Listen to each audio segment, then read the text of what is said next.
તો હાર્દિક પટેલ પુણેના એરપોર્ટ પર પહોંચ્યા હતા અને ત્યાં અમારા સંવાદદાતાએ તેની સાથે ખાસ વાતચીત કરી હતી. આવો જોઈએ તેના અંશો.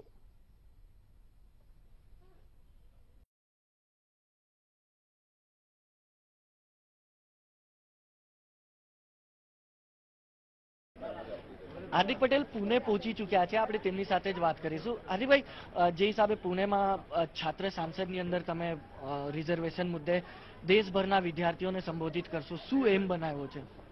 અનામતનો મુદ્દો એ દેશની અંદર મહત્વનો મુદ્દો છે અને અનામતના મુદ્દે યોગ્ય નિર્ણય જલ્દી લેવામાં આવે તેવી આશા રાખીશું ગુજરાતની અંદર. અને જે હિસાબે જે મુદ્દો છે કે જાતિ પર આરક્ષણ સામાજિક ન્યાય કે અન્યાય, તમને શું કહેવું છે? જાતિગત આરક્ષણ એ સંવિધાને આપેલી એક નિશાની છે. તો ક્યાંક ને ક્યાંક હાર્દિક પટેલ પુણે એરપોર્ટ પહોંચી ચુક્યા છે. આવતીકાલે વિદ્યાર્થી સાંસદની અંદર અનામતના મુદ્દાને ગુંજાવશે અને દેશભરમાં તે પટેલ અનામતનો મુદ્દો કેમ જરૂરી છે તેની એક નવી જ હુંકાર લઈને નવો જ આંદોલન શરૂ કરશે. મુંબઈથી કેમેરા પર્સન વિલાસ ચીવડે સાથે મિટલાની ઈટીવી ન્યૂઝ. હાર્દિક પટેલે પુનાની MIT સ્કૂલ ઓફ ગવર્નમેન્ટના એક કાર્યક્રમમાં હાજરી આપી હતી. મરાઠા મોરચા આંદોલનના વિનોદ પાટીલે હાર્દિકને આમંત્રણ આપ્યું હતું, જ્યાં હાર્દિક પટેલે કહ્યું છે કે દેશના યુવાનો કંઈક માંગે અને દેશદ્રોહનો કેસ કરવામાં આવે છે. અનામત દેશને એક કરવા માટે પ્રાથમિક મુદ્દો છે. GST, FDI, મેક ઇન ઇન્ડિયાની જરૂર નથી, મેડ ઇન ઇન્ડિયાની જરૂર છે. હું મરાઠા મોરચા અનામત આંદોલનના સમર્થનમાં છું. અનામત વ્યવસ્થાના વિરોધીઓ સામે હું હંમેશા ઉભો રહીશ. તો મંડળ સમિતિની ભલામણે દેશમાં લાગુ કરવી પડશે.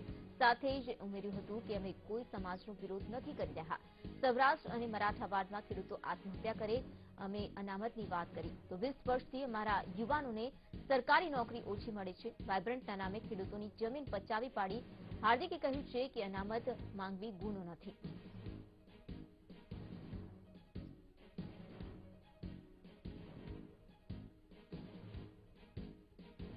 પ્રથમ વાત કે આરક્ષણ એ સંવિધાને આપેલી એક અમાનત છે અને એના જરીએ હિન્દુસ્તાનના ઘણા બધા લોકોનું નિર્માણ થઈ રહ્યું છે.